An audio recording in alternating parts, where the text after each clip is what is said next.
Welcome to the best gambling show on the internet. This is the home of the money pick. Let's get paid. This is week 17. We got the week 17 teasers. Hit the like button, subscribe, check out the other videos.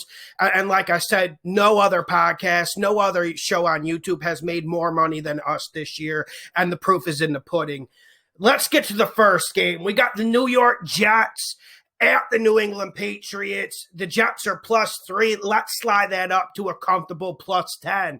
And the big matchup in this game is this Pats offense versus this Jets defense. If Cam plays, it's a little bit tougher for the Jets defense. But if Jared Stidham goes out there, it will be a dominating performance from a Jets defense that is better than people think and that people have slept on all year. It is easy to slander the Jets. It is easy to be negative about the Jets, but let's be honest, they're playing better football at the moment than the New England Patriots, and I don't understand the New England Patriots hype.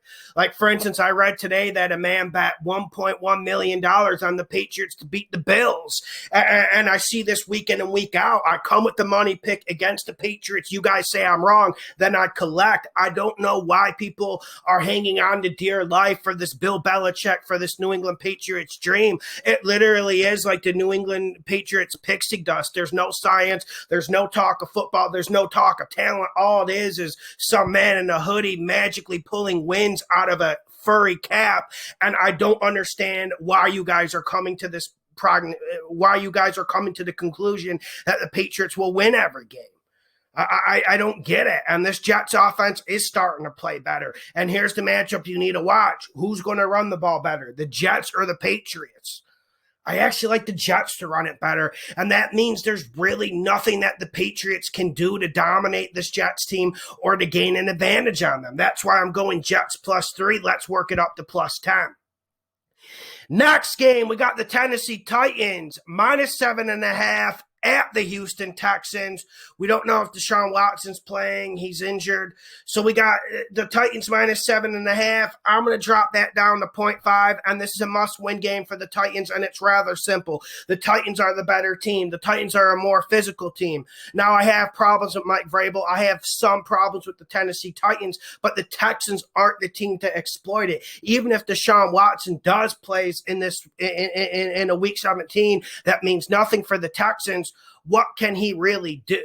What could he really pull a crazy upset without any help around him? And this is a week of Derrick Henry. This is a week of giving him the ball 30 to 35 times and letting him ride you into the playoffs. You got to ride that horse into the playoffs, and that's what they need to do. They get too cute with Tannehill. They make too many mistakes on defense. They can't rush the passer. But with all that being said, they will come out and take care of business against the Houston Texans.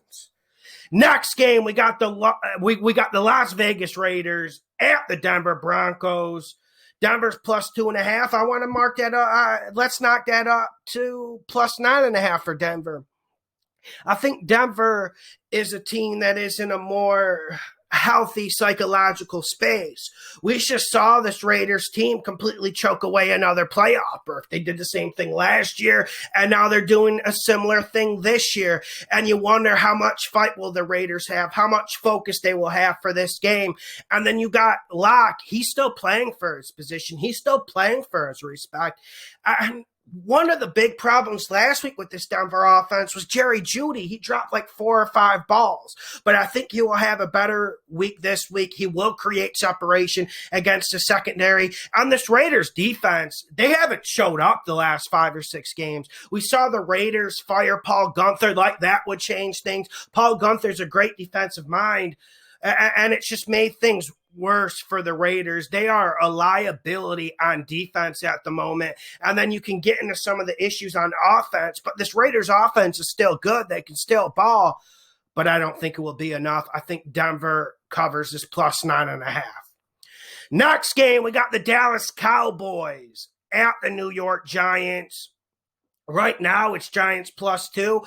I'm going to knock that up to Giants +9. This is probably the riskiest game on this 6-team parlay.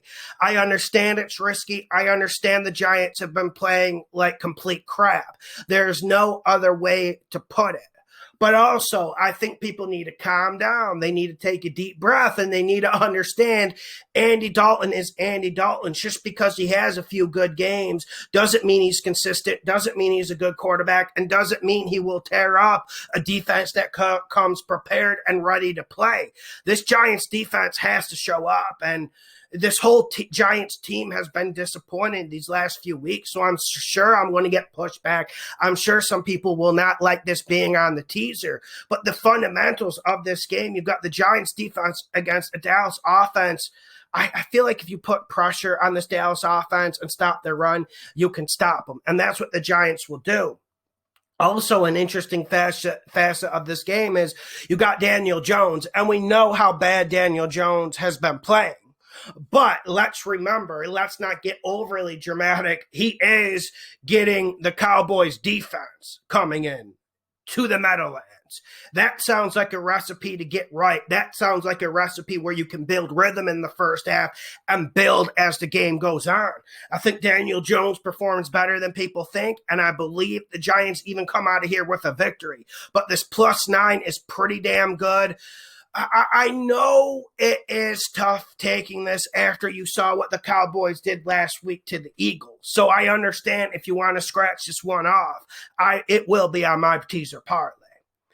Next game, we got the Washington No-Names at the Carolina Panthers. We got the Washington No-Names at the Philadelphia Eagles. My bad. Philly's +2. I'm going to bring that Philly up to +9. And like I've been saying all week, Jalen Hurts, I'm not saying he's the next Lamar Jackson. I'm not saying he's the next Tom Brady or Joe Montana. But what I am saying is he's brought an equilibrium to this Eagles offense that they desperately needed. When I say that, they have run-pass balance now. Hurts gets over 60 yards rushing almost every game he plays. He runs physical. He also has enough pop to get out to the outside. He can churn a big run. But the thing that's most impressive about Jalen Hurts is he gets those scrap yards, the 3rd and 2s, the 4th and 1s, the 3rd and 3. He'll put his head down and he will get positive yards. He might be the best pure ball carrier on this Eagles team. And ever since he's came in, you saw the Eagles come with this run-pass balance. And that's one thing you need against this Washington defense. They got Chase Young, who is a superstar, and you know Washington can rush the passer. You know that's what they do well. But the Eagles are a hard team to rush when you got Jalen Hurts and all the schemes they are throwing and putting forth against other defenses. I think Hurts has a good game. He's not going to throw it a lot. And I think that's why people are skeptical about him. He's not going to throw it a lot. He's not going to be like Kyler Murray, but I think he's going to be very, very effective this game. And then you're looking at the other side of the ball for the Washington No-Names. You don't know if Alex Smith's going to play. That doesn't smell good. I like this +9, even if Alex Smith does play. I'm putting that out there right now for the viewers. I do like that.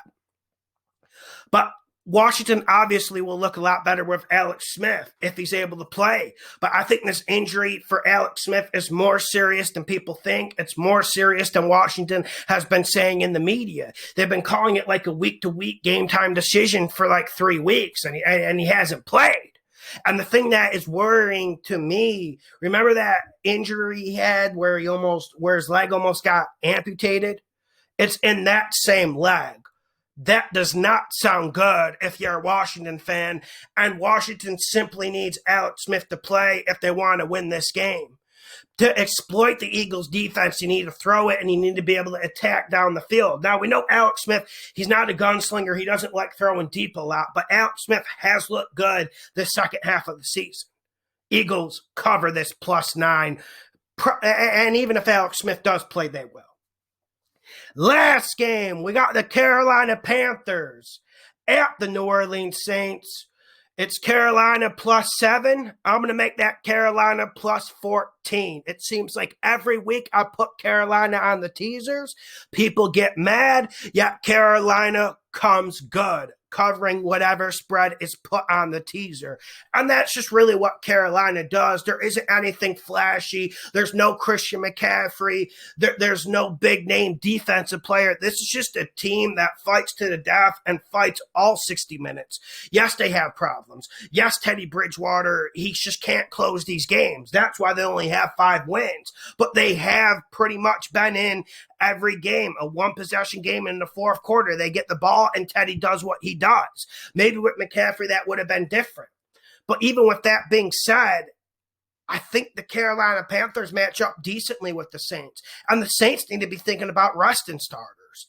They need to be thinking about this old, creaky defense. There's a lot of talk about Drew Brees. And understandably, because we know Drew Brees' rib injuries, we know Drew Brees is damn near 40. We know how that works. But people are missing out on the point that there's major players on the Saints defense like Cam Jordan who have a lot of Myers on the tires. That transmission's creaking a little bit. And it is a long physical season. I think Carolina runs the ball against this front seven. I think the Saints defense, I think they will work in lots of second stringers. I think there will be some things to exploit for Theodore Bridgewater and the Carolina Panthers offense. And as for this Carolina defense, they're better than people think. And there's no big names. And they do have a few really big weak links in the secondary. But are the Saints the team to exploit that? Are the Saints going to be chucking it down the field? Are the Saints going to be just throwing deep passes with velocity over people's heads? Are they going to be doing that? Even at their best, they don't do that. So I think this Carolina defense, they'll keep things in front of them. The Saints aren't going to run for like 150 yards or 200 yards like they did against the Vikings. That will not happen. Carolina will come in, they will play physical football, and they will cover this plus 14. So let me read off the teaser I got to you. I got Jets plus 10, Titans minus 0.5. I got the Denver Broncos plus 9.5. I got the New York Giants plus 9. I got the Philadelphia Eagles plus 9. And I got the Carolina Panthers plus 14. Hit the like button. Subscribe. Happy New Year. This is the best gambling show on the internet. Hit the like button.